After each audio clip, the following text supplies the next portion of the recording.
قل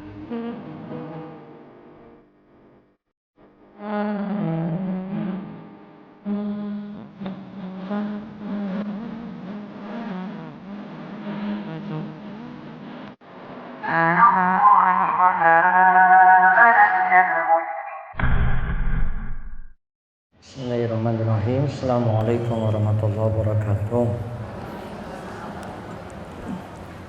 Innal hamdalillah nahmaduhu wa nasta'inuhu wa nastaghfiruh wa na'udzu billahi min shururi anfusina wa min sayyiati a'malina. May yahdihillahu fala mudhillalah wa may yudlil fala hadiyalah. Wa asyhadu an la ilaha illallah wahdahu la syarikalah wa asyhadu anna Muhammadan abduhu wa rasuluh. Allahumma shalli ala nabiyyina Muhammad wa ala alihi wa man tabi'ahu bi ihsan ila yaumiddin. Allahumma inna nas'aluka ilman nafi'a wa rizqan thayyiba wa amalan mutaqabbala. Puji syukur kita panjatkan pada Allah. Salawat dan salam semoga tercurah pada junjungan kita Nabi besar Nabi Agung Muhammad sallallahu alaihi wasallam. Baik ibu-ibu sekalian, pada pertemuan kali ini Selasa ketiga kita lanjutkan kembali kajian rutin kita. Tema hari ini satu hadis yang singkat, potongan dari hadis yang panjang tentang jagalah Allah niscaya Allah akan menjagamu.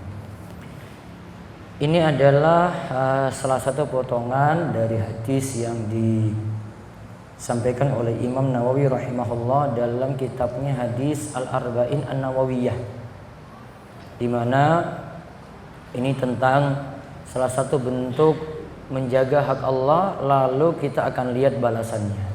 Baik, saya bacakan yang ada di buletin. Allah jaga hingga tua. Ada suatu nasihat yang pernah disampaikan oleh Nabi Shallallahu Alaihi Wasallam pada sahabat junior, yaitu pada sahabat Ibnu Abbas radhiyallahu anhuma. Berikut potongan hadis tersebut yang penuh makna. Ihfazillaha yahfazka. Jagalah hak Allah, niscaya Allah akan menjagamu. Jagalah hak Allah, niscaya Allah akan menjagamu. Hadis ini riwayat Tirmidzi dan Ahmad, dan hadisnya adalah hadis yang sanadnya itu hasan. Kita lihat penjelasannya di bawah. Disebutkan dalam Jami'ul Ulum wal Hikam, yang dimaksud menjaga hak Allah di sini adalah menjaga batasan-batasan. Menjaga hak-hak, perintah dan larangan-larangan, yaitu seorang menjaganya dengan melaksanakan perintah Allah, menjauhi larangan Allah, dan tidak melampaui batas dari batasannya berupa perintah maupun larangan Allah. Inilah yang disebutkan dalam firman Allah, hadza ma tu'aduna likulli awwabin hafiz. Man khasyiya rahmana bil ghaibi wa jaa'a biqalbin munib. Inilah yang dijanjikan kepadamu, yaitu kepada setiap hamba yang selalu kembali kepada Allah, lagi memelihara semua peraturan-peraturan Allah, yaitu orang yang takut kepada Tuhan yang Maha Pemurah, sedang Allah tidak kelihatan olehnya, dan dia datang dengan hati yang bertobat, yaitu manusia tadi datang dengan hati yang bertobat. Nah, di sini disebutkan tentang faedah orang yang menjaga hak-hak Allah. Kalau kita mau lihat secara umum hak-hak Allah, bisa lihat di halaman berikut. Ini kita lihat rinciannya. Pertama, bentuk menjaga hak Allah adalah menjalankan sholat. Bahkan ini adalah bentuk perkara yang paling penting untuk dijaga. Sholat apa dulu, Bu? sholat wajib 5 waktu. Baru nanti sholat sunnah itu jadi pelengkap. Sholat sunnah nanti jadi tambahan untuk nutupi kekurangan yang ada pada sholat wajib tadi. Jadi wajib dipenuhi dulu, baru yang sunnah-sunnah. Kemudian yang kedua, menjaga bersuci. Karena bersuci adalah pembuka sholat. Bersuci yang dimaksud, 1, wudu untuk hilangkan hadas kecil. 2, mandi besar untuk hilangkan hadas besar. 3, tayamum untuk pengganti.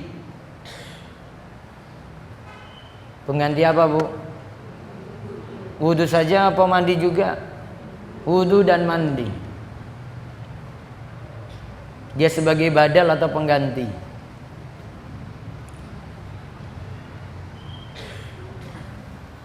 Atau bisa jadi pelengkap karena wudu tidak sempurna. Contoh ini dalam mazhab Syafi'i. Kalau ada yang punya perban dibalut di tangan misalnya, tangan ini kan harus dibasuh. Misalnya ini ada gips. Wudu seperti biasa. Sampai pada tangannya ini diusap dengan air. Yang bagian sini. Ya ini nanti tetap dicuci, airnya dialirkan. Namun karena di sini kurang sempurna, sampai kaki nanti tetap dicuci seperti biasa, maka untuk nutup ketidaksempurnaan tadi ditutup dengan lakukan tayamum. Setelah wudu tayamum lagi. Nah, kalau dalam mazhab Syafi'i kayak gitu. Jadi tidak hanya pengganti namun menutup yang kurang tadi. Jadi menutup yang kurang. Nah, namun kalau tayamum aslinya tadi ya menggantikan penggunaan air, artinya ketika ada uzur tidak mampu gunakan air karena sakit atau air tidak ada, maka wudu dan mandinya tadi diganti dengan tayamum.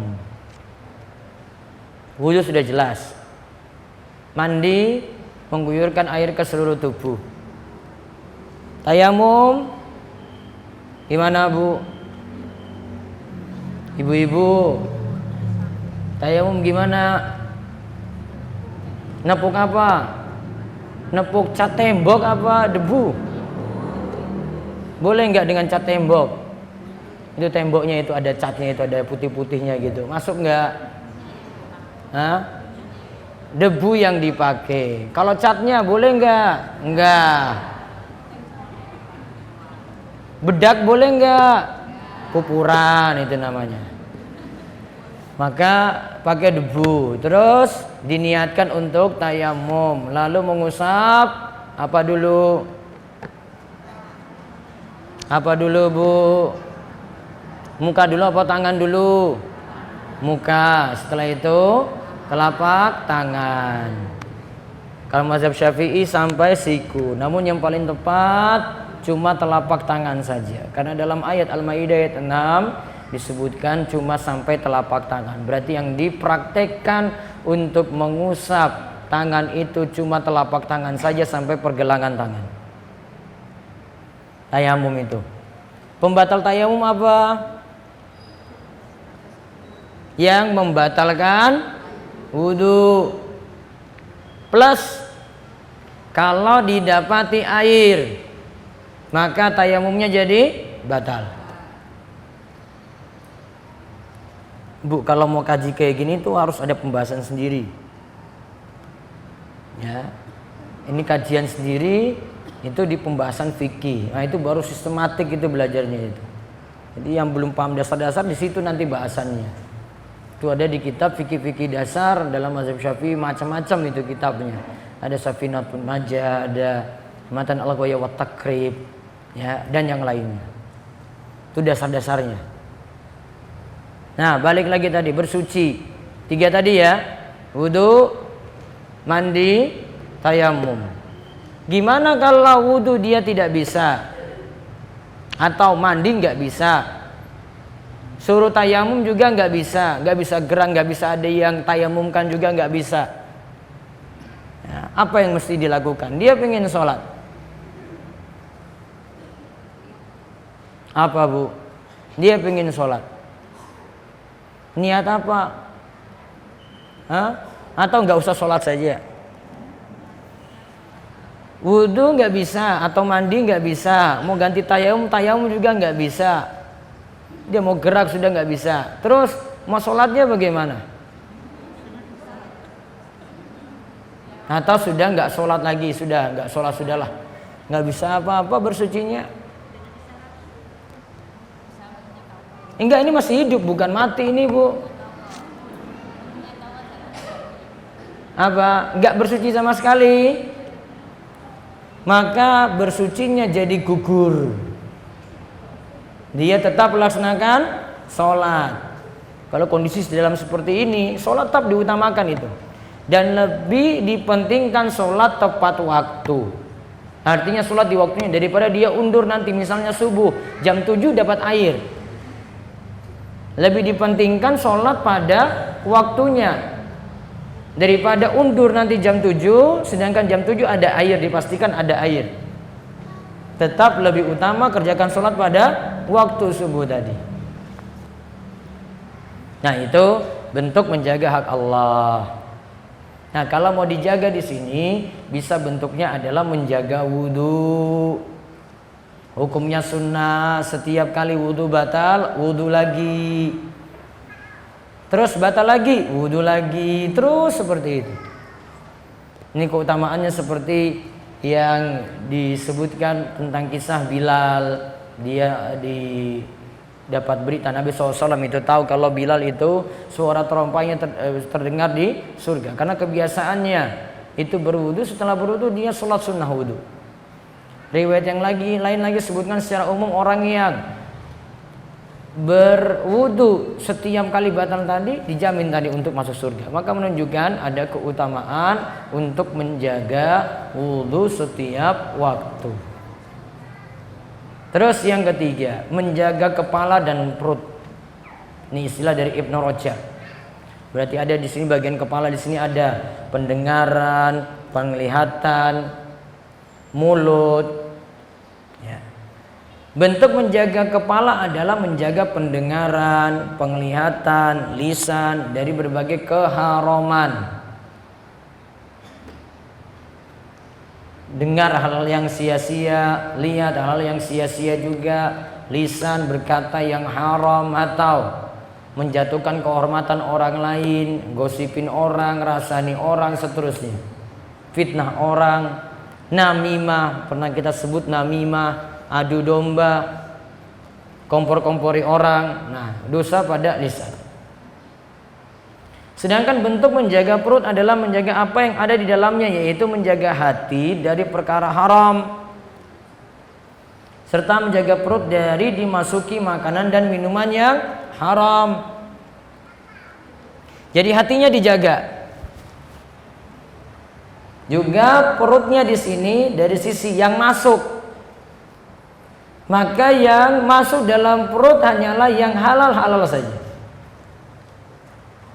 Yang haram ditolak. Haram dia itu cegah untuk masuk. Dan ini pengaruh sampai pada doa. Orang yang menjaga diri dari yang haram, dia cuma mengkonsumsi yang halal saja, maka akan terjaga doanya mudah terkabul. Pernah ada seorang yang Nabi SAW ceritakan, dia melakukan perjalanan jauh, bajunya kusut, penuh debu. Lantas dia angkat tangan, kemudian berdoa, Ya Rabbi, Ya Rabbi, wahai Rabbku, wahai Rabbku. Kemudian Nabi SAW katakan, wa mat'amu haramun, wa mashrabu haramun, wa malbasu haramun, wa ghudhiya bil harami fa anna yustajabu lidzalik. Makanannya dari yang haram, minumannya dari yang haram, pakaiannya dari yang haram, dan dia dapat sesuatu dari yang haram, penghasilannya haram. Bagaimana mungkin doanya itu bisa terkabul? Berarti makanan halal itu punya pengaruh terkabulnya doa. Makanan haram itu jadi penghalang terkabulnya doa. Nah, itu pentingnya jaga perut di situ, Bu. Adapun untuk makan, waktunya, jenis makanannya bebas, hukum asalnya halal. Waktu makannya asalnya bebas, waktu kapanpun. Contoh makanan itu bebas, Bu, dibebaskan. Hukum asalnya halal. Sampai ada dalil yang haramkan baru kita nilai itu haram. Kalau tidak ada dalil yang mengharamkan, enggak. Contoh, nah, makanan-makanan yang haram, jenis hewan apa saja yang haram, Bu? 1, anjing. 2, babi. 3, hewan buas yang bertaring. Taringnya digunakan untuk memangsa, untuk menerkam buruannya. Apa contohnya? Singa, harimau. Anjing masuk di situ enggak? Masuk juga. Karena punya taring kan? Kucing masuk di situ enggak? Masuk. Kucing juga gunakan taringnya tadi untuk merekam ya musuhnya. Masuk. Apalagi burung yang memiliki cakar, cakarnya digunakan untuk merekam mangsa. Elang, apalagi burung-burung yang besar pokoknya ya. Terus yang kelima, hewan yang disebut jalalah. Apa Bu jalalah, Bu? Pernah dengar nggak? Jalalah. Jalalah itu hewan yang biasa makan najis. Beri contoh nggak? Lele dipelihara di septic tank. Najis nggak dimakan? Najis. Lelenya jadi jalalah. Jalalah itu hewan yang haram. Wah, Ustadz enak Ustadz. Ya terserah ibu. Haram pokoknya. Gimana mau buat lele tadi jadi halal, Bu? Pindah kolam. Dipindahkan di kolam yang bersih, terus dikasih pakan. Pakan apa? Kan ada pakan sendiri kan, gak mesti itu kan. Cari pakan untuk lele tadi. Nah, lewat beberapa waktu sudah bersih-bersih lagi badannya. Badannya ini sudah bersih dengan yang bagus tadi makanannya, baru lele tadi jadi halal. Jadi hewan yang seringnya makan najis namanya apa tadi? Jalalah, gak boleh dimakan. Ayam ada yang makan najis-najis, seringnya makan itu terus, ayamnya jadi haram. Kalau ada ayam kok makan najis terus, dia kok ini ayam ini aneh sekali. Nah, ayamnya yang masalah. Itu namanya hewan jalalah. Terus yang haram lagi, hewan disebut fawasik.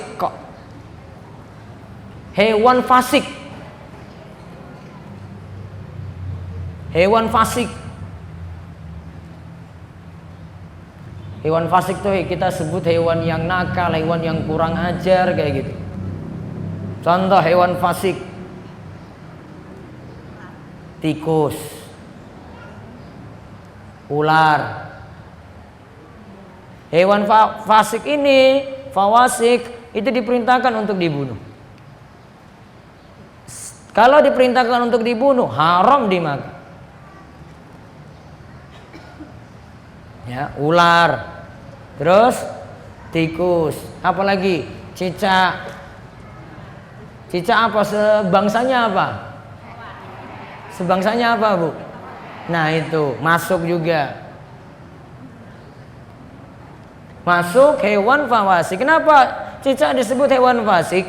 Karena cicak ini waktu Nabi Ibrahim itu dibakar dalam api, cicak ini dia nambah-nambahin lagi panasnya. Fasik dia. Kalau fasik diperintahkan untuk dibunuh. Bahkan kalau cicak sendiri itu ada dalilnya sendiri. Siapa yang nembak cicak tadi dengan tembakan pertama terus mati, pahalanya lebih besar.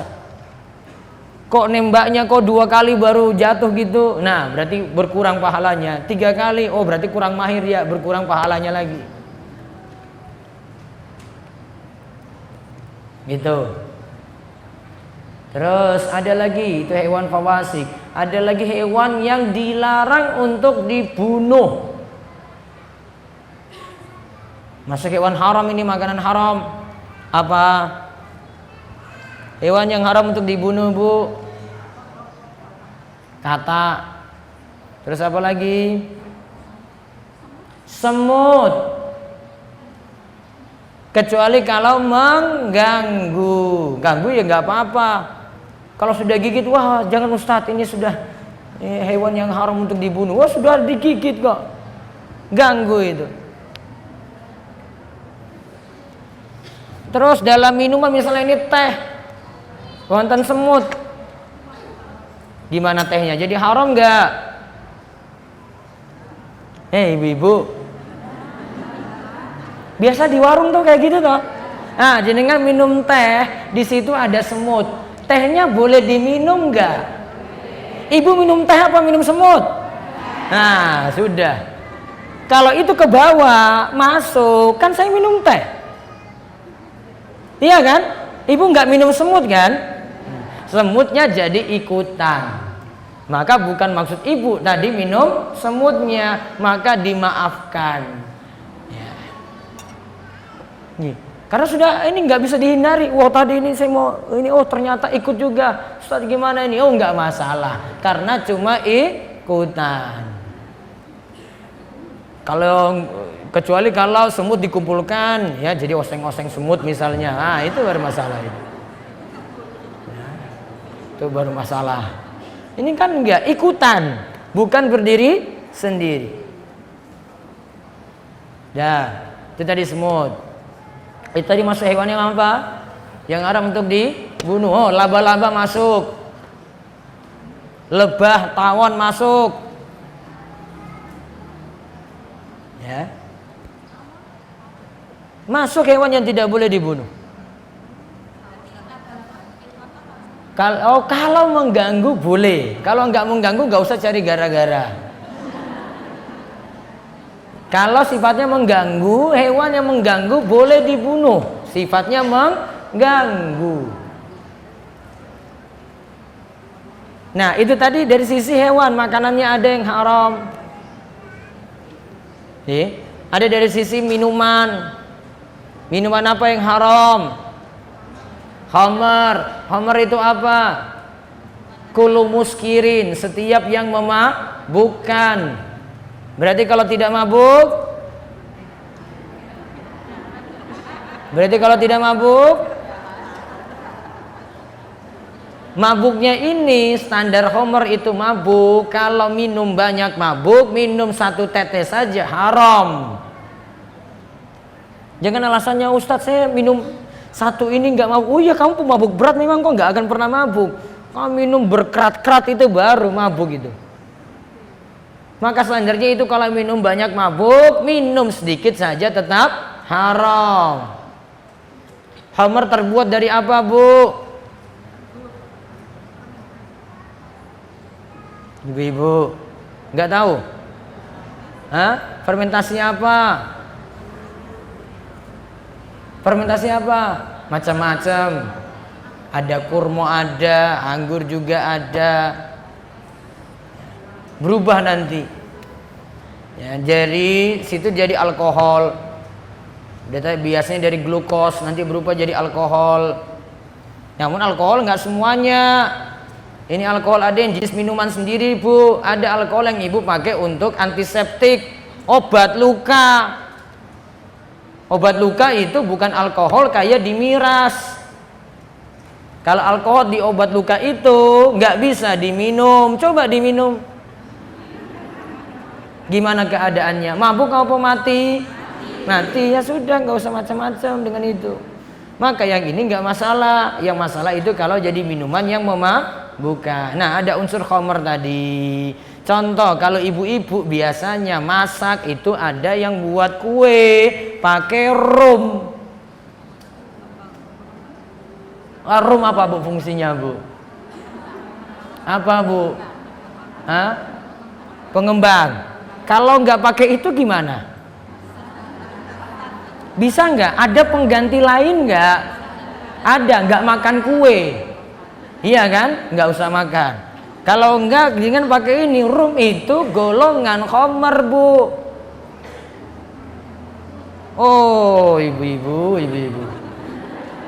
Kalau ada yang jadi punya catering atau apa di sini, hati-hati pokoknya. Rum itu masalah. Masuk golongan khamar itu. Rum itu ibu panggang kan nanti kan? Kue ini dipanggang je, iya kan? Dipanggang itu rumnya habis nggak nanti kira-kira? Titik di alkohol berapa? Boh, Ustaz lali ya Bu. Berapa? 80. Air berapa? 100. Mana yang duluan mendidih berarti? Duluan menguap mana? Alkohol. Berarti kemungkinan hilang kan? Namun ketika ibu pakai rum tadi, setelah kue itu dipanggang masih ada rasa rumnya enggak? Nah, berarti masih masalah. Seandainya ibu bilang nggak ada rasa, baru saya bilang, oh nggak masalah Bu. Soalnya ibu bilang masih ada rasa lagi, sudah berarti masih ada esensnya situ, sisanya. Masalah. Besok diganti, nggak pakai rum lagi. Ganti ini apa? Cari pokoknya, masakan ibu-ibu ya banyak. Cari di mana itu penggantinya. Itu golongan minuman masuk haram. Khamar tadi. Ya. Tadi kan saya sudah sebutkan kaidah kan, rumnya masalah kenapa? Sedikit saja masalah, karena kalau banyaknya nanti memabukkan. Ibu kan pakai sedikit. Iya kan? Kalau banyaknya itu masalah, mabuk, maka sedikit saja tetap haram. Ibu nggak bisa pakai alasan, wah Ustaz saya kan sedikit aja kan nggak mabuk kayak gini. Iya paham nggak mabuk, namun banyaknya mabuk, maka sedikitnya saja tetap haram. Terus apa bedanya dengan alkohol? Alkohol kok banyaknya kok nggak masalah? Apa bedanya Bu? Alkohol itu asalnya bukan khamar. Alkohol kalau mau sendiri Bu, wah itu jadi zat luar biasa itu, mati langsung. Tahu alkohol antiseptik itu Bu, 70% itu. Itu kadarnya 70%. Coba aja. Itu bukan memabukkan namun mematikan. Sudah jadi toksik, gas beracun, zat beracun. Nah, itu contoh yang haram-haram, diperhatikan. Itu termasuk menjaga hak Allah, bagian dari menjaga apa? Perut. Ya, itu bagian dari menjaga perut. Terus yang keempat, menjaga lisan dan kemaluan. Menjaga lisan dari omongan tadi yang sudah disebutkan, menjaga kemaluan dari zina. Ya, menjaga kemaluan dari zina. Terus yang kelima, menjaga hak Allah dengan belajar ilmu agama sehingga bisa menjalankan ibadah dan muamalah dengan baik serta berdakwah dengan ilmu untuk diajarkan pada yang lain. Ini jaga hak Allah yang paling utama, nomor 5 ini. Jaga hak Allah dengan mempelajari ilmu agama. Sekarang belajar ilmu agama itu Bu, belajar itu dari dasar. Gak usah tinggi-tinggi dulu. Apa dasar-dasarnya apa dulu Bu? Ibu pentingkan pelajari apa dulu coba? Apa? Hah? Bersihkan diri apa maksudnya? Oh, tentang toharoh, bersuci. Bersuci dulu. Atau akidah dulu. Akidah dulu. Setelah itu masalah ibadah keseharian. Terus kaitannya dengan ibadah keseharian, ada yang ibu baca nggih? Ada. Dan yang dibaca ini perlu dipahami. Iya tak? Apa yang dibaca dalam sholat Bu? Ya ibu baca apa dalam sholat? Apa yang paling wajib dibaca dalam sholat? Al-Fatihah. Al-Fatihah itu butuh dikaji lagi sendiri. Berapa ayat? Berapa ayat? 7. Kaji lagi satu-satu. Habis itu surat apa lagi, Bu? Surat favorit. Apa? Tak sebut orang apa ya? Qul huwallahu ahad, qul a'udzu birabbil falaq, qul a'udzu birabbin nas, qul ya ayyuhal kafirun, inna a'tainakal kautsar, al-asr. Betul tak, Bu? Tambah Al-Fatihah pitu. Nah, yes. Makanya saya biasanya sebut 7 surat favorit. Yang satu wajib, yang lainnya wah itu paling favorit itu. Bolak-balik sholat apa saja itu aja putar-putar aja. Ustaz, tadi saya sholat subuh dengan Al-Falaq An-Nas. Oh iya, Bu, nggak apa-apa. Zuhur saya Al-Kafirun sama Al-Ikhlas, Ustaz. Asar Al-Asr Al-Kautsar. Maghrib Al-Ikhlas Al-Falaq. Isya Al-Falaq An-Nas. Ustaz, sudah 7 surat itu sudah saya selesai 1 hari. Ini nggak masalah, Bu. Kalau ibu mau lebih mantap lagi, dalami 7 surat tadi. 7 surat favorit. Itu butuh dikaji, Bu. Jadi ada dasar-dasar dulu. Gak usah bahas terlalu tinggi-tinggi. Ini dulu dasar-dasar ini dulu, Bu. Keseharian yang ibu butuhkan, sehingga ibadah bukan hanya sekadar penuhi kewajiban. Kan rata-rata kita kalau mau sholat zuhur, saya ngertinya pokoknya ini kan kewajiban saya. Apa yang saya dapat dari sholat tadi belum tentu dapat apa-apa loh, Bu. Itu cuma sekadar penuhi wajib saja. Maka untuk tidak seperti itu lagi, nah itu perlu dalami pendalaman lagi. Ya, itu dasar-dasar namanya. Jadi kalau ibu mau ngaji dari dasar seperti itu, maka jadi utuh nanti kalau belajar. Akidahnya dapat, fikih ibadahnya juga dapat, tadi surat yang dibaca juga dipahami. Nah, sekarang sudah hak Allah ini mudah-mudahan bisa kita jaga 5 ini. Ini baru sebagian, ini sebagiannya disebutkan oleh Imam Ibnu Rajab Al-Hambali. Ini namanya menjaga hak Allah. Nah, sekarang siapa yang jaga hak Allah? Tentu saja Allah balas. Lihat penjelasannya. Balasan sesuai amal perbuatan. Barang siapa menjaga diri dengan melakukan perintah dan menjauhi larangan, maka ia akan mendapatkan penjagaan dari Allah Ta'ala. Sebagaimana dalam nasihat pada Ibnu Abbas yang kita kaji ini disebutkan, ihfazillaha yahfazka. Jagalah Allah, niscaya Allah akan menjagamu. Itu namanya yang dimaksud dengan al-jaza min jinsil amal.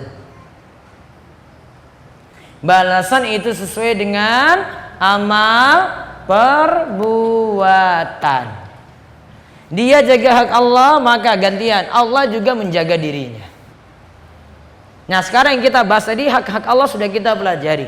Sekarang yang kaitannya dengan balasan Allah. Allah akan jaga kita dalam bentuk apa saja. Balasannya dalam bentuk apa saja. Nah, sekarang kita lihat apa saja balasan bagi yang menjaga hak Allah. Balasan pertama, Allah akan menjaga untuk urusan dunianya, akan diberi penjagaan pada badan, pada anaknya, pada keluarganya, pada hartanya. Apa saja? Dijaga badan, terus anak, terus keluarga, terus harta. Ini dijaga Allah ini. Coba lihat surat Ar-Ra'd ayat 11.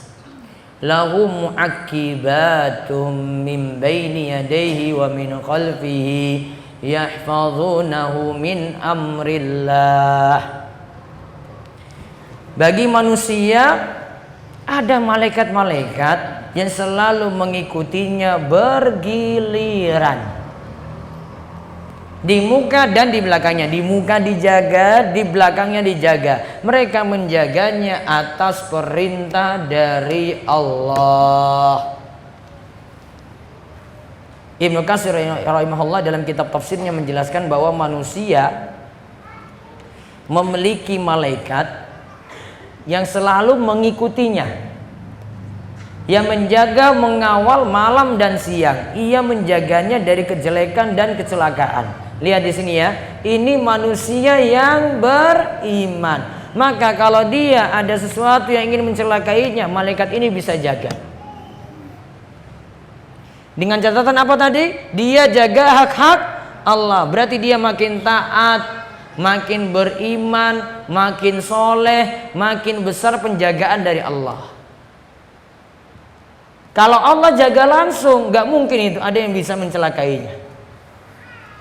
Kalau manusia yang jaga, ada security yang jaga, satpam yang jaga, bisa kecolongan. Namun kalau Allah yang jaga gimana? Gak mungkin ada yang bisa celakai dia, gak mungkin itu. Itu sudah jadi jaminan. Ini penjagaan ini ada, makin soleh, makin terjaga berarti. Makin bertakwa berarti makin terjaga. Ibnu Abbas radhiyallahu anhuma mengatakan, mereka adalah para malaikat yang akan selalu menjaganya atas perintah Allah. Jika datang ajal, barulah malaikat-malaikat tadi akan meninggalkannya. Hal yang sama dijelaskan pula oleh Ali bin Abi Thalib radhiyallahu anhu. Kemudian Mujahid rahimahullah berkata, setiap hamba beriman akan dijaga oleh malaikat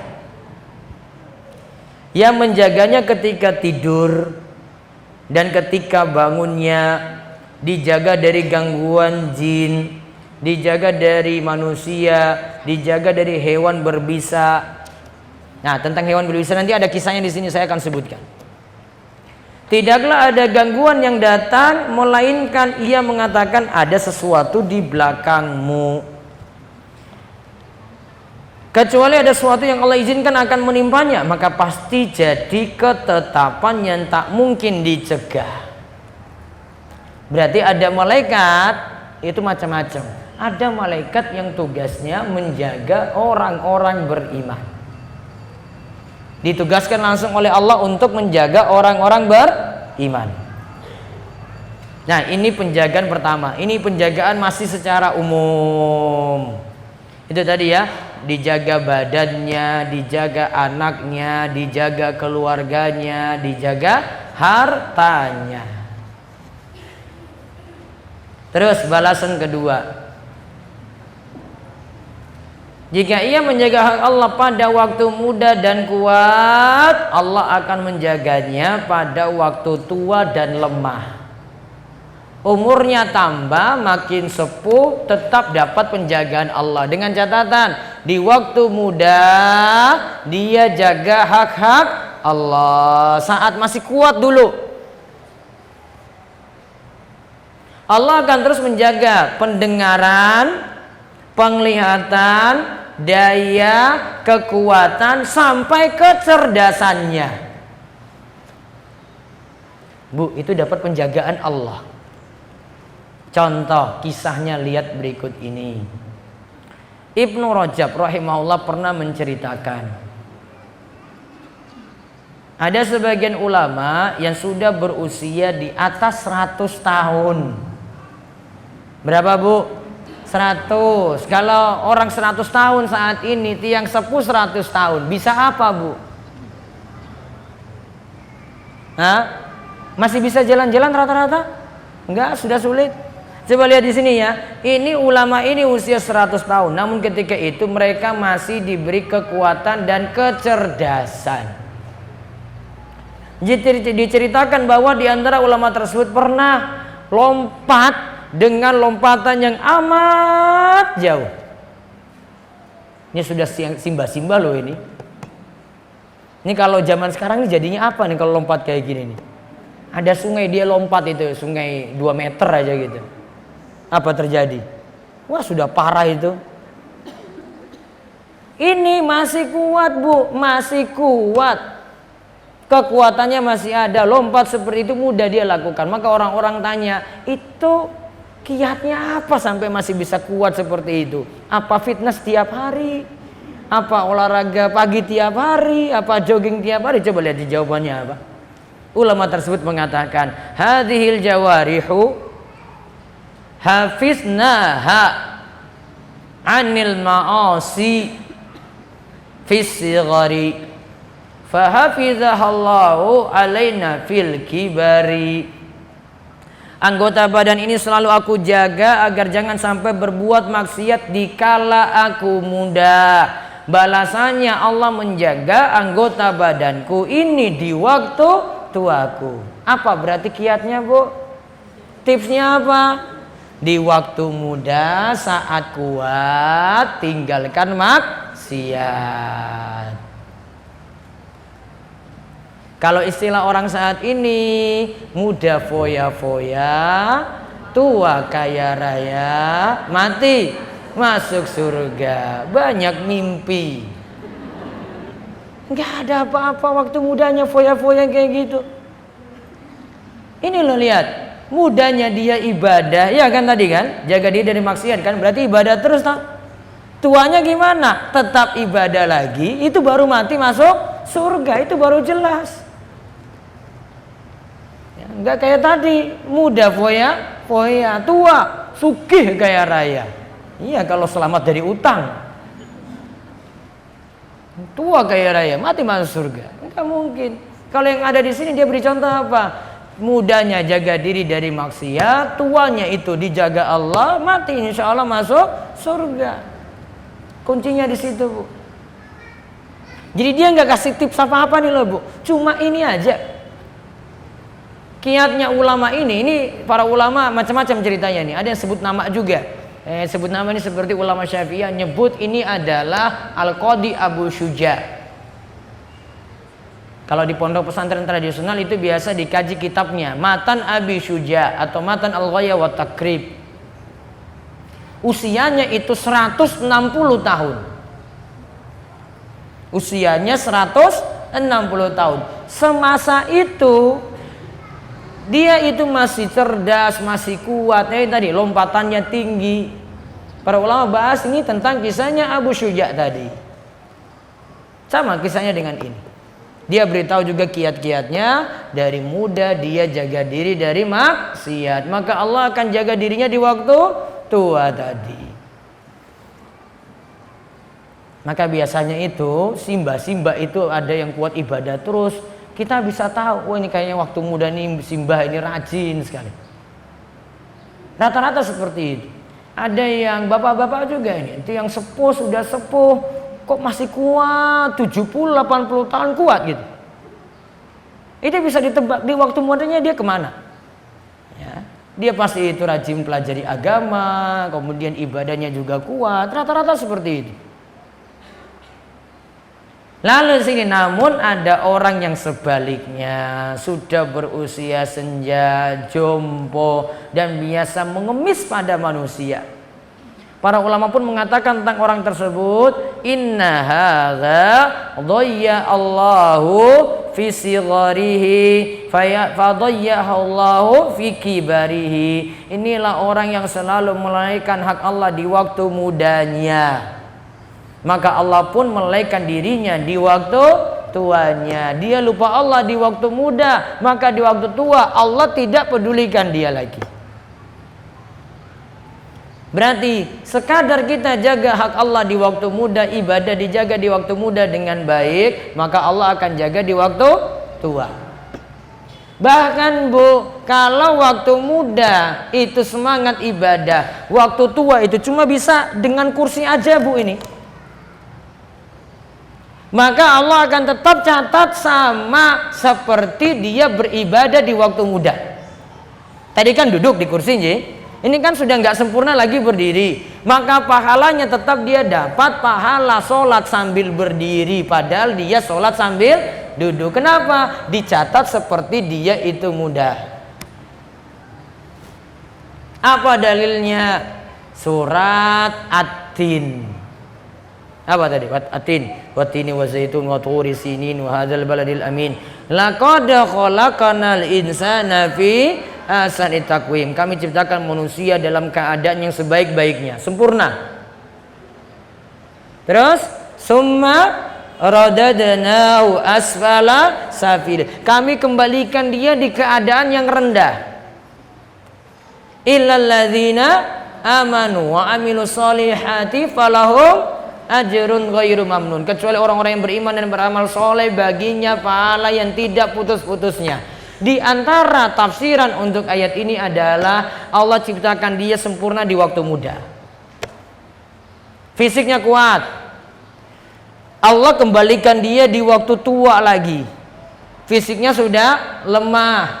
Kemudian dikecualikan orang-orang yang beriman dan beramal soleh. Di waktu tuanya ini dicatat seperti waktu mudanya. Maka dia mendapatkan pahala apa tadi? Falahum ajrun ghairu mamnun. Pahalanya tidak putus-putusnya. Apa maksudnya pahala tidak putus-putusnya? Di waktu muda dicatat seperti itu, dicatat terus hingga waktu tuanya. Contoh, pentingnya jaga waktu muda. Maka kalau mau ingatkan anak muda itu dengan kisah kayak gini nih. Karena anak muda itu saat ini, ya Allah, gaweannya itu kayak gitu terus. Ya tahu ibu-ibu. Apa? HP ya tak sekarang. Zamannya HP, game-gamean. Ibu aja nggak tahu itu mainannya apa gitu, nggak tahu.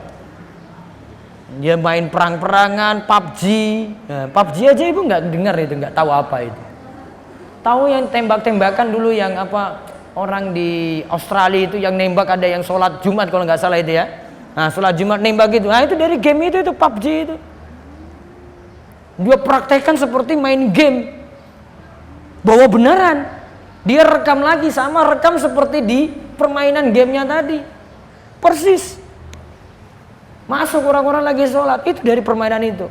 Makanya dulu kan mau dilarang MUI itu permainan tadi, mau diboikot sama MUI, gara-gara masalah di sana. Takutnya anak-anak muda habis dengan itu. Terus, sudah ini yang kedua. Apa berarti kesimpulannya? Allah jaga waktu tuanya. Ya tak? Ketika dia menjaga hak Allah di waktu mudanya. Nah sekarang balasan ketiga. Begitu pula Allah akan menjaga keturunan orang-orang soleh yang selalu taat pada Allah. Di antaranya kita dapat melihat pada kisah dua anak yatim yang mendapatkan penjagaan Allah karena ayahnya adalah orang yang soleh. Nanti ibu buka surat Al-Kahfi. Di ayat 82, wa ammal jidaru fakana ligulamaini yatimaini fil madinah wa kana tahtahu kanzul lahuma wa kana abuhuma salihah. Adapun dinding rumah tadi itu adalah kepunyaan dua orang anak yatim di kota itu, dan di bawahnya ada harta benda simpanan bagi mereka berdua. Ada harta simpanan tadi, harta simpanan tadi masih ada terjaga, sedangkan ayahnya atau orang tuanya adalah orang yang soleh.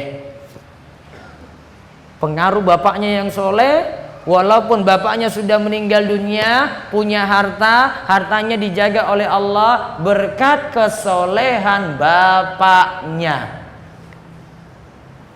Itu maka keturunan dijaga, hartanya juga dijaga. Anak yatim ini terjaga ini. Ini kan tentang kisahnya Khidir dan Musa, di mana Khidir ketika itu bangunkan lagi ini tadi rumah yang roboh tadi milik anak yatim.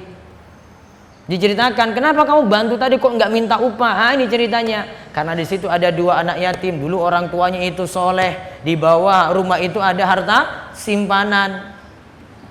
Tanda bahwasanya anak-anak ini dijaga oleh Allah. Harta peninggalannya juga dijaga oleh Allah. Umar bin Abdul Aziz pernah mengatakan, barang siapa seorang mukmin itu, yaitu seorang mukmin itu mati, Jika seorang mukmin itu mati, artinya ia selalu menjaga hak Allah, maka Allah akan senantiasa menjaga keturunannya. Keturunannya terjaga. Contoh, coba lihat saja Nabi Ibrahim. Nabi Ibrahim itu keturunannya itu rata-rata nabi semuanya. Ibrahim putranya 2 kan? Ismail, Ishak, pernah saya sebut. Terus dari Ishak, siapa di bawahnya? Bu, anak Ishak, Yakub, wis tak sebut lo wingi lo Bu. Lali balik. Di bawah Ishak Yakub. Yakub punya berapa anak? Yakub punya berapa anak? Ya Allah ibu-ibu, kayaknya sibuk masak di rumah ngomong anak ini paling lali ya paling. Apa Bu? Yakub 12, istrinya berapa? 4. Ya kan 12 ini jadi Bani Israel, suku besarnya Bani Israel. Coba lihat itu keturunannya itu Nabi tadi. Sampai Bani Israel tak? Nanti dari Bani Israel itu nanti ada Nabi Daud. Ya kan? Ada Sulaiman, ada Ali Imran, keluarga Imran. Dari keluarga Imran ada Maryam, ada Asya. Kemudian Asya nikah dengan Zakaria, punya putra Yahya. Maryam punya putra Isa. Nabi semua itu keturunan itu. Allah jaga semua itu loh. Ya, dan Nabi Ibrahim itu pernah berdoa, ya Allah, ya, jadikanlah aku dan keturunanku jangan sampai menyembah berhala. Doanya terkabul itu. Dari Nabi Ismail keturunan seterusnya sampai Nabi kita Muhammad sallallahu alaihi wasallam. Tuh lihat, keturunan yang terjaga itu namanya. Terus lihat lagi perkataan Sa'id bin Al-Musayyib mengatakan pada anaknya, la azidanna fi sholati min ajlik roja'an an uhfadha fik. Roja'an an uhfadha fik. Wahai anakku, kata Sa'id ini, aku selalu memperbanyak sholatku, yaitu sholat sunnahku, dengan tujuan supaya Allah selalu menjagamu. Berarti di antara keutamaan orang tua jaga sholat, juga jaga sholat sunnah, keturunannya terjaga. Mau rawatibnya kayak tahajudnya kayak duhanya, keturunan terjaga ini. Sayyid bin Musayyib cuma alasan kayak gitu ya, saya jaga sholat ini anakku supaya Allah terus menjagamu.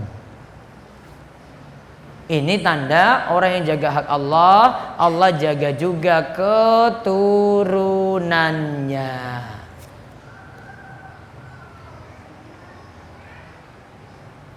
Terus balasan keempat, Allah akan menjaganya dari berbagai macam gangguan. Sebagian salaf berkata, siapa yang bertakwa kepada Allah, maka Allah akan menjaga dirinya. Siapa yang menyia-nyiakan takwa, maka Allah akan menyia-nyiakan dirinya. Ingatlah Allah itu Maha Kaya, Al-Ghani. Tidak butuh pada hambanya, tidak butuh pada makhluk. Di antara bentuk penjagaan dari gangguan adalah Allah akan menjaga hamba beriman dari gangguan hewan sampai hewan buas. Sini ada 2 kisah, Bu. Pertama, bekas budak Nabi SAW bernama Safinah. Ketika perahunya rusak, nah dia pergi ini ya pakai perahu berlayar. Ia terdampar di suatu pulau, nggak tahu pulaunya di mana, dan tidak mengetahui jalan pulang. Dia tidak mengetahui jalan pulang. Ketika itu Safinah melihat singa Singa itu malah jalan bersama Safinah hingga singa tersebut menunjukkan jalan pulang kepadanya. Ketika singa tersebut sudah mengantarkan pada jalan yang benar tadi, maka singa tadi mengeluarkan suara seakan-akan ia berpisah dengan Safinah. Lantas singa itu pun kembali. Harusnya singa ini menerkam Safinah, malah nunjuki apa? Jalan. Terdampar tadi di Pulau J, terdampar. Terus ketika itu diantar oleh singa ini sampai diberitahu jalan keluar. Sudah sampai di sini jalan keluarnya, dilepas itu tadi si Safinah. Bu, ini bukan film kartun, Bu. Ini kisah nyata. Ya. Ini kalau film-film kartun sudah kayak gini ada kan? Ya. Bisa buat-buat. Ini nyata, ini ulama nulis. Nulis dalam buku, bukan cerita-cerita fiksi yang mereka buat. Ini cerita nyata ini. Singa saja tunduk pada Safinah tadi, karena dia tahu ini adalah orang soleh yang butuh dijaga oleh Allah. Maka Allah menjaganya itu lewat binatang buas tadi. Yang kedua, cerita tentang Ibrahim bin Adham. Ia pernah tertidur di suatu kebun. Ketika itu datang ular, Bu. Lalu berada pas di mulutnya. Bu, ini mulut ya. Ini ular sudah di sini nih. Nah, di kebun tadi, ini ular sudah di sini. Ular tersebut terus bergoyang hingga terdengar suara. Ya kan, suara kan gitu kan. Namun Ibrahim bin Adham terus terjaga dari ular tadi. Ya, ular tadi cuma gini saja. Ketika terbangun, ya, Ibrahim bin Adham itu ketika terbangun, dia tidak digigit ular itu sama sekali. Allah jaga dia dari serangan ular tadi. Ini ular berbisa berarti. Dua hewan sampai tunduk tadi, nggak berani macam-macam dengan orang soleh. Allah jaga dari gangguan. Walaupun nanti ada gangguan-gangguan, bisa jadi gangguan ini diatasi, Bu. Karena apa? Fa inna ma'al usri yusra. Inna ma'al usri yusra. Di balik kesulitan ada kemudahan. Di balik kesulitan ada kemudahan. Kesulitan itu cuma satu, di balik itu ada kemudahan dua. Kesulitan berapa, Bu? Satu. Kemudian berapa? Dua. Kok bisa? Coba lihat. Fa inna ma'al usri, di balik kesulitan. Al usri di situ pakai alif lam. Nanti buka Al-Qur'an deh. Itu pakai alif lam.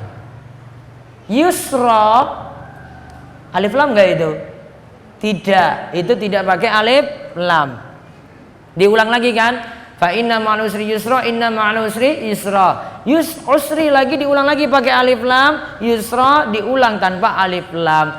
Usri itu artinya kesulitan. Yang alif lamnya tadi ada. Alif lam pertama sama dengan alif lam kedua. Berarti kesulitan cuma satu. Yusron itu tidak pakai alif lam, berarti berbeda. Kemudahan pertama berbeda dengan kemudahan kedua. Berarti kesulitan cuma satu, kemudahan berapa? Dua. Walaupun ada gangguan, pasti nanti di balik itu ada kemudahan. Dan setiap orang pasti ada cobaan masing-masing, Bu. Punya cobaan saja. Nanti istri dari semua suami, ini suami istri ini ya dari keluarga besar, ya ada saja gangguan dari tetangga kanan kiri ada. Tinggal gangguan ini gimana memanage itu dengan baik, yaitu sabar-sabar hadapi gangguan. Nggak bisa dibantah keras juga nggak bisa, nggak disikapi keras juga nggak bisa. Perlu disikapi lemah lembut. Lalu balasan kelima. Penjagaan yang lebih dari 4 penjagaan di atas. Kan tadi apa kesimpulannya? Berarti Allah jaga secara umum yang pertama, lalu Allah jaga di waktu mudanya, yang ketiga Allah jaga keturunannya, yang keempat tadi Allah jaga dari gangguan. Nah, yang kelima ini Allah akan menjaga agama dan imannya serta menjaganya dari syubhat dan syahwat yang haram. Berarti kalau dia jaga hak Allah dengan baik, syubhat itu akan hilang, syahwat-syahwat dunia juga akan hilang. Lalu bagaimana jika kita tidak menjaga hak Allah, malas ibadah, malas dekat dengannya, banyak bermaksiat? Lihat perkataan dari Syekh Muhammad bin Shalih Al-Utsaimin rahimahullah berkata, "Man lam yahfazillah fa innahu la yastahiqqun." Ay la yastahiq ay yahfazahu Allah azza wa jalla.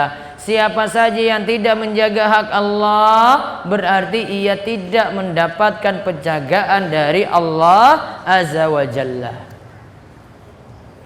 Sebagian salaf sampai berkata, "Inilah a'siyallaha fa a'rifu dzalika fi khulqi khadimi wa dabbati."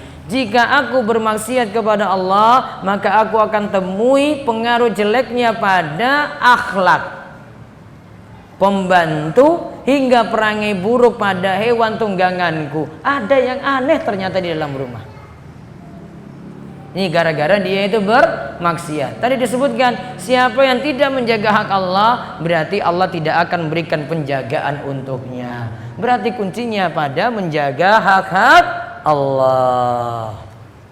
Mudah-mudahan kita senantiasa dimudahkan menjaga hak Allah dan kita juga dijaga oleh Allah dengan sebaik-baiknya.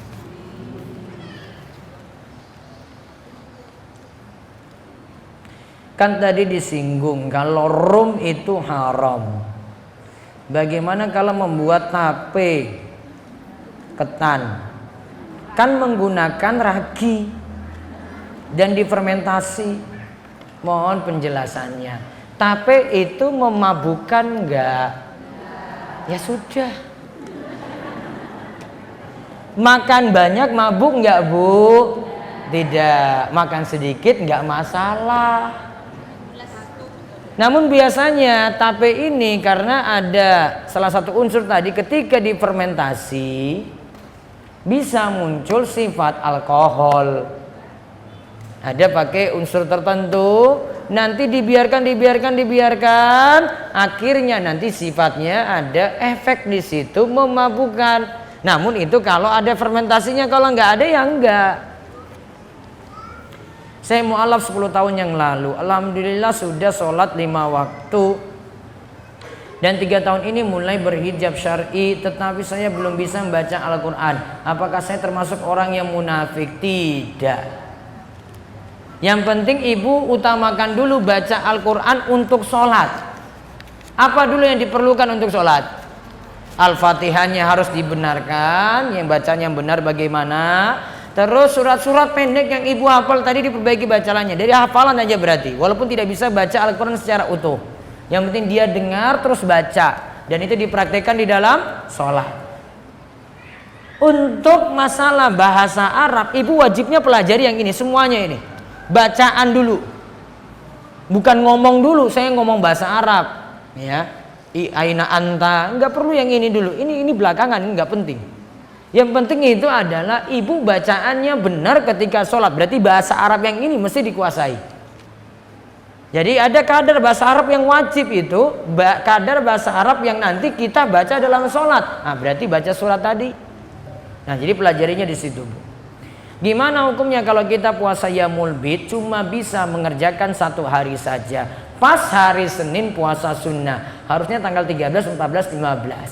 Berarti puasa Yaumul Bidnya cuma dapat 1 hari. Harusnya 13, 14 sebelumnya. Terus yang 2 hari tadi nggak sempat gimana? Ganti hari lain. Tapi tidak disebut Yaumul Bid. Bagaimana urutan berzikir? Bolehkah berzikir sewaktu-waktu bukan setelah sholat fardu atau sunnah ketika berkendara atau berjalan? Boleh.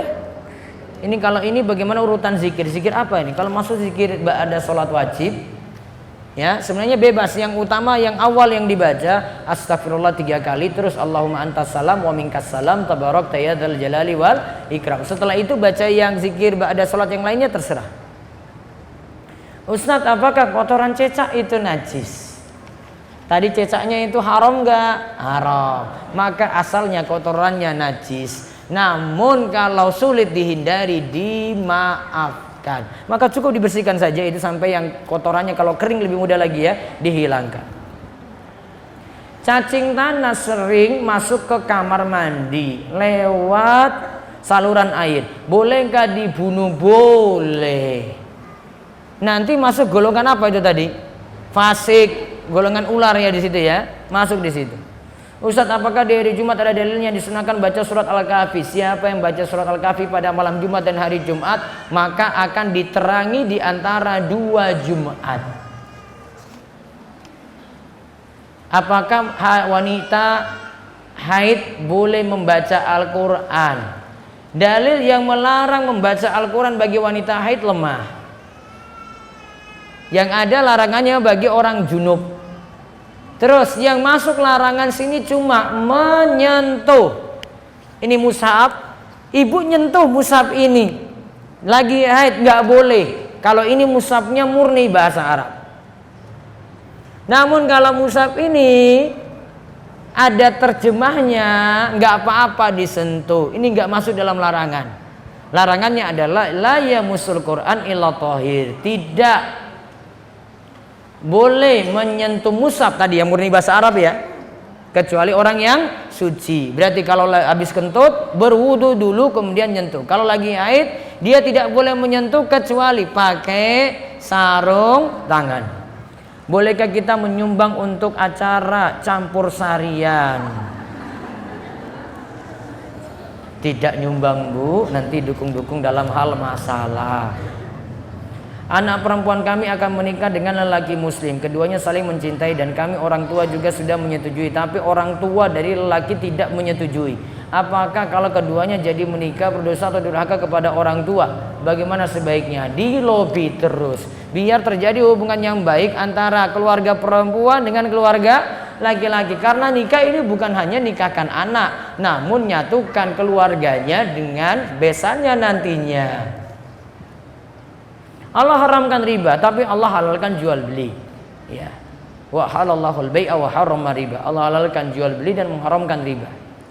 Halal atau haramkah penjualan secara kredit? Misalnya menjual emas atau HP atau barang apa saja dijual selama 5 bulan. Harga sudah ada kesepakatan antara penjual dan pembeli. Saya misal 1 juta, saya jual 1.200.000, dijual diangsur selama 5 bulan. Apakah dibolehkan? Kalau emas nggak boleh dicicil. Emas itu cara belinya Nabi SAW itu sebutkan dalam hadis, jika berbeda jenis maka nantinya harus ya dan biyadin, cash. Ada emas ini, ada uang ini, langsung ditukar. Nyicil nggak bisa. Kalau HP dia cicil atau kredit boleh, dengan catatan tidak melibatkan pihak ketiga. Berarti ini yang punya barang ya, ini penjual ini yang punya barang, dia cicilkan pada orang ini langsung tanpa ada pihak ketiga, jadi yang nanggung biaya. Jadi cuma lewat 2 orang ini saja, tidak ada pihak ketiganya, baru itu dibolehkan. Ustadz, di pengajian di tempat saya ada tabungan, kemudian tabungan itu uangnya disimpan pinjamkan, dan yang pinjam memberi infak yang sudah disepakati bersama. Infak yang disepakati bersama namanya riba, cuma diubah nama jadi apa? Infak. Sama, diubah nama lagi, infak seikhlasnya, namun disuruh infak juga, berarti sama, riba juga. Apakah termasuk riba? Riba. Kemudian infak itu digunakan untuk keperluan pengajian, contohnya buat beli seragam ibu-ibu. Waduh, kalau saya mau jawab langsung ini, ibu-ibu dibagi seragam dari hasil riba, maka nggak boleh. Caranya gimana Bu? Solusinya gimana ini biar dapat seragam? Gimana? Iya, iuran. Nggak usah pakai ini tadi, cara ini. Nggak usah kaitannya dengan simpan pinjam, iuran aja. Ada yang belum mampu ya nyicil gitu iurannya gitu. Nggak pakai simpan pinjam. Simpan pinjamnya ada tambahan, maka dalamnya ada riba. Apabila sudah sepuh pakai pampers terus tidak bisa aktivitas sendiri, selalu di tempat tidur dan kursi roda, bagaimana cara wudhu dan sholatnya? Semampunya. Wudhunya nanti kalau bisa wudhu sendiri ya ambil air, ada wudhu sendiri di situ. Kalau nggak bisa ya diwudhukan. Kalau nggak bisa diwudhukan lagi tayamum. Kalau nggak bisa tayamum sendiri ditayamumkan. Sholatnya di tempat tidur atau di kursi roda nggak masalah. Apakah boleh dijamak setelah ganti pampers baru segera wudhu dan sholat? Tidak perlu dijamak. Kerjakan sholat pada masing-masing waktu. Bolehkah wudhu diganti tayamumnya tadi ya? Wudhu dulu, kalau enggak diwudhukan yang lain. Kalau enggak lagi tayamum. Kalau enggak lagi baru tayamumkan yang lain. Lebih utama mana? Membaca Al-Quran dengan melihat mushaf. Jadi ibu baca dari mushaf atau membaca dengan hafalan. Baca hafalan, kadang-kadang lihat mushaf untuk membetulkan hafalan. Saat membaca Al-Quran, jika ada yang mengajak kita bicara apa yang harus kita lakukan, lanjut membaca atau berbincang dulu dengan orang tersebut. Stop di tanda berhenti, terus bicara, terus kalau mau lanjut lagi silakan lanjut. Saya tidak mengimunisasi anak saya. Apakah termasuk menjaga hak Allah dalam perkara menjaga perut anak saya? Karena saya menganggap imunisasi itu subhat. Masih ada keraguan. Salah tanya Ustaz. Saya termasuk pro imunisasi ya. Kalau tanya sama saya, wah saya malah bisa debat ini dalam masalah ini. Soalnya kalau dinas kesehatan di Jogja, Gunung Kidul ya, biasa ngundang saya kalau ada beberapa tempat itu nggak mau imunisasi, saya turun tangan. Saya jelaskan, ibu salah tanya. Kalau tanya saya suruh ibu rujuk pendapat imunisasi. Anak saya 4, semuanya imunisasi semuanya itu. Nggak ada yang nggak diimunisasi. Ibu mau bilang saya nggak jaga perut. Ya. Maslahatnya banyak. Ini bukan tempat di sini saya bahas ini kalau imunisasi. Saya punya bahasan sendiri. Mau pakai layar juga saya serahkan ini, pakai layar nanti jelaskan secara ilmiah di sini. Bukan pakai dalil-dalil nanti. Pakai ilmiahnya semuanya ada. Ada buku yang saya susun juga bersama beberapa dokter dan pakar farmasi ini untuk membantah orang-orang yang nolak imunisasi. Bukunya tebal. Saya ninjau cuma dari pembahasan kimia dan fikih, usul fikih dan bagian fikihnya. Namun saya karena punya background kimia, saya bahas dari sisi kimianya. Jadi saran saya rujuk pendapatnya. Bagaimana dengan hewan cacing, ulat, walang, boleh dimakan enggak? Ulat apa ini, Bu? Ulat macam-macam. Ada ulat dari buah-buahan yang sudah busuk keluar ulat di situ. Kalau ini masih umum, saya belum bisa jawab. Kalau cacing masih umum juga, ya. Kalau walang halal. Walang itu termasuk bangkai yang dihalalkan, ditemukan mati begitu saja, bangkainya pun halal. Kalau cacing sama ulat saya tunda. Ustadz, bolehkah memajang foto di dalam rumah? Baiknya diturunkan, terus tujuannya biar malaikat bisa masuk dalam rumah. Kenapa diturunkan? Dulu Jibril nggak bisa masuk ke rumah Nabi. Jibril itu ceritakan, saya dan para malaikat yang lain tidak masuk rumah karena 2 sebab. Yang pertama, karena ada anjing yang dipelihara dalam rumah yang masuk dalam rumah. Yang kedua, karena ada foto yang dipajang. Kedua, kalau sudah apa ini?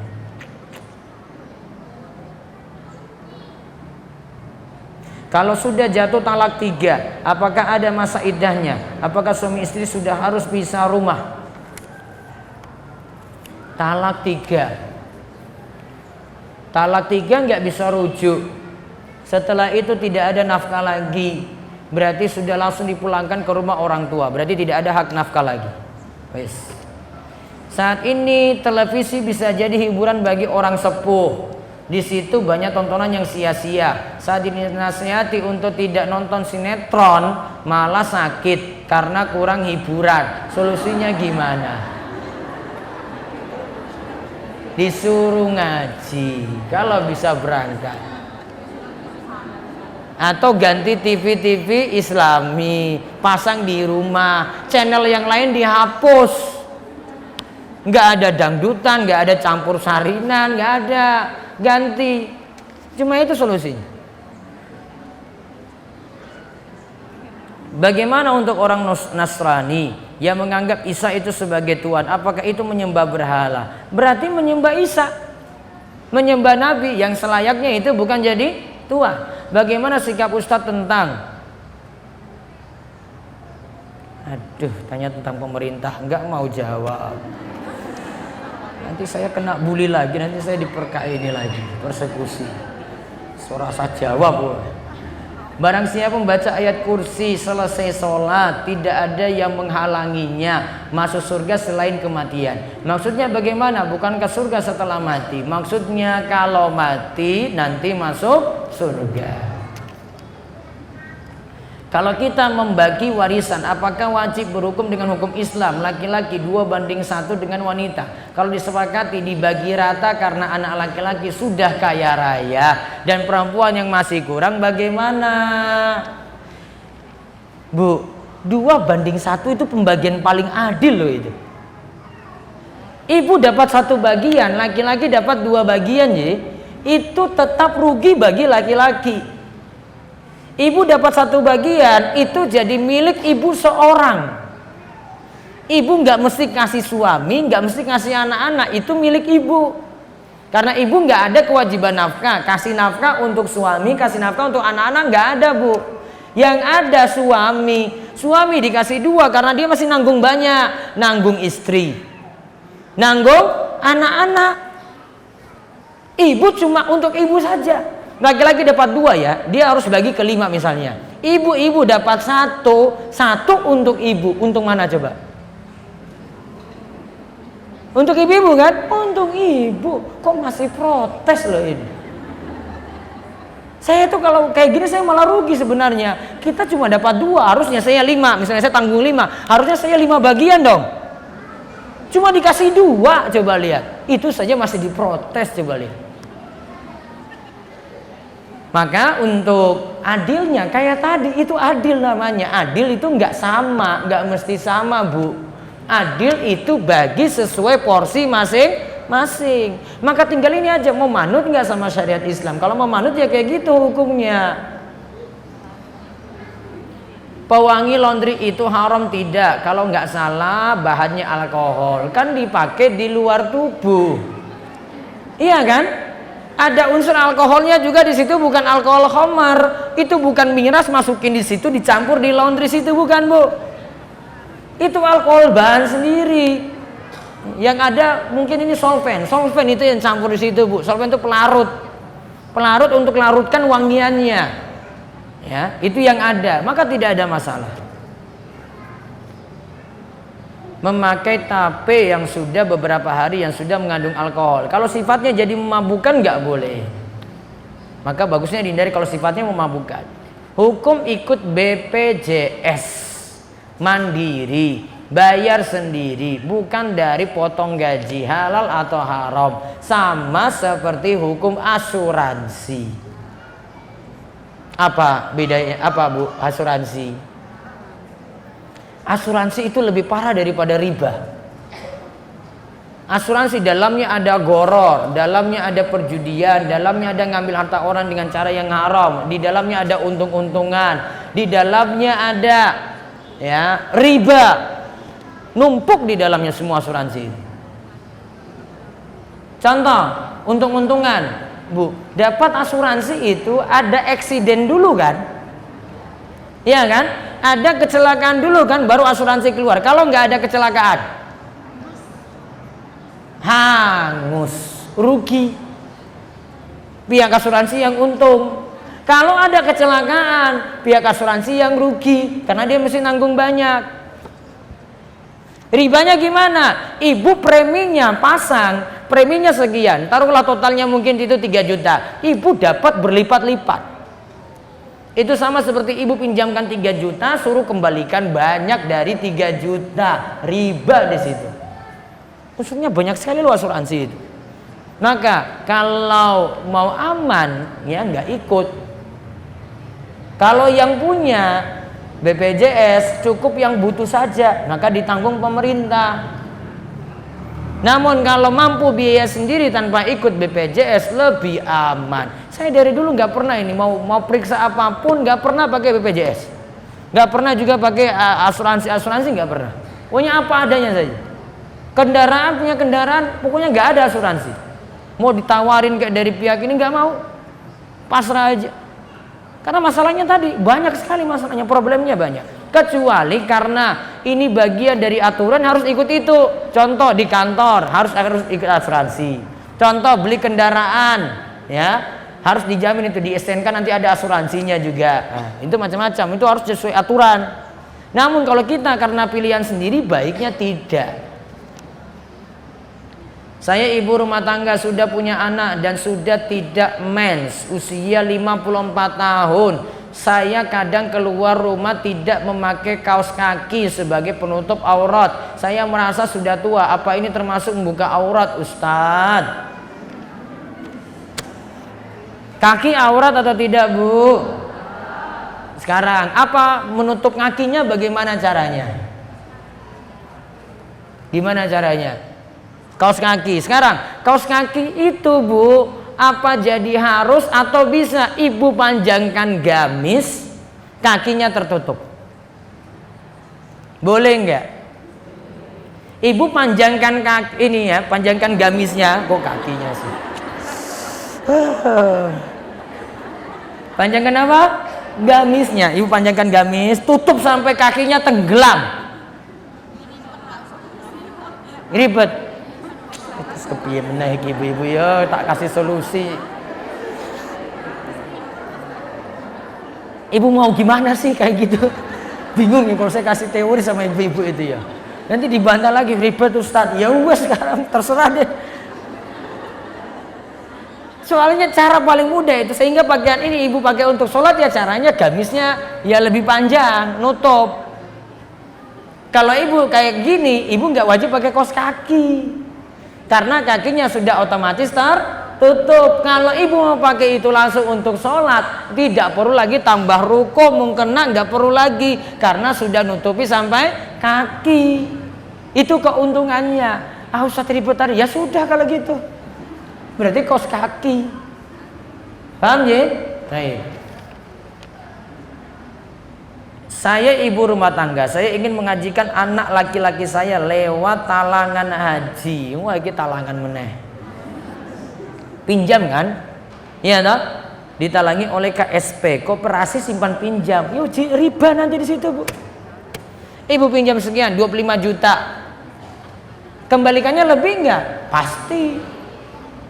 Maka saya sarankan biar nanti hajinya atau ini umrohnya mau itu berkah, saran saya dari rizki yang halal.